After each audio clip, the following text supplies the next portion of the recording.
Pagan Shooter here.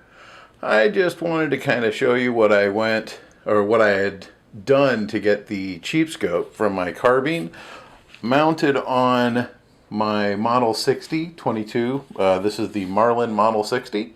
If you notice, I have some new mounts here.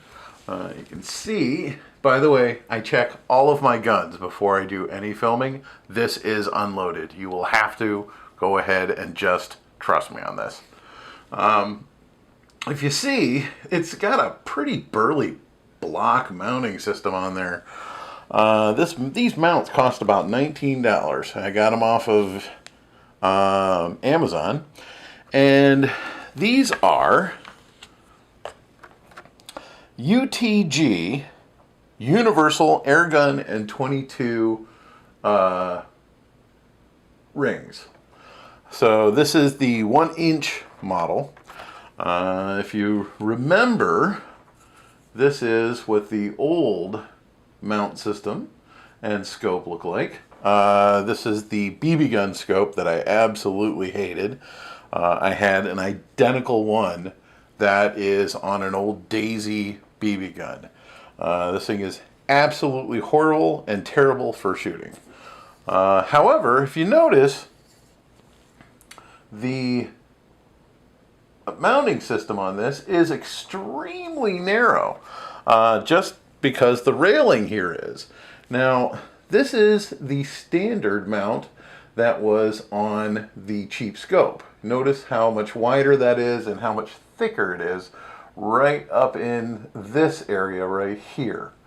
So, comparison here, there's the cheap scope, or this is the BB gun scope, and this is the cheap scope. Notice how they're way different. Well, what this mounting system does is it makes it so, let's see if I can get a view of it, so you can use a regular scope on the BB gun rail that is essentially on the back of the Model 60. So the mounts were suggested. I went online, found a few that suggested it. And for anybody that is looking for one, let me kind of give you a close-up of the package so you can see. 1-inch AccuShunt Universal Airgun 22 rings, and it is made by UTG. So let's see. So these are the 1-inch. They cost around $15 to $20.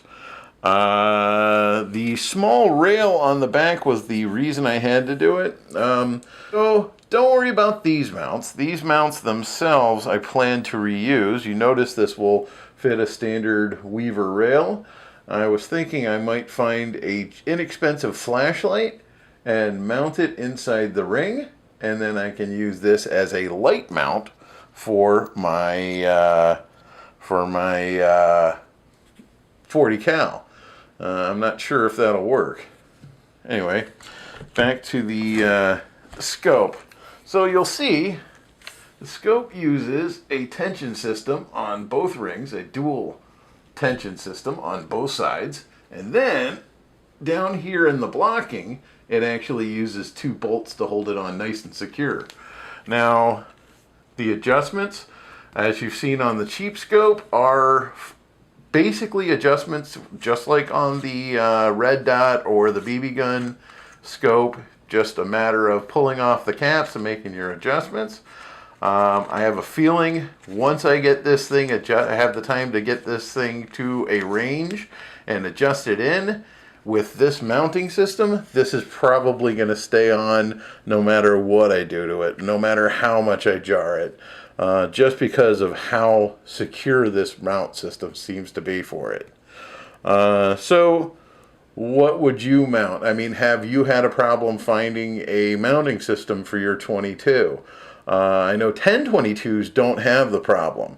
The Ruger model. The Model 60 Marlin does have that small scope rail. So, I mean, does anybody know of any other solutions, such as a rail that fits on it or anything like that? Please fill me in. Let me know what you have or what you've done. And go ahead and like, subscribe, and share this video. We'll catch you again.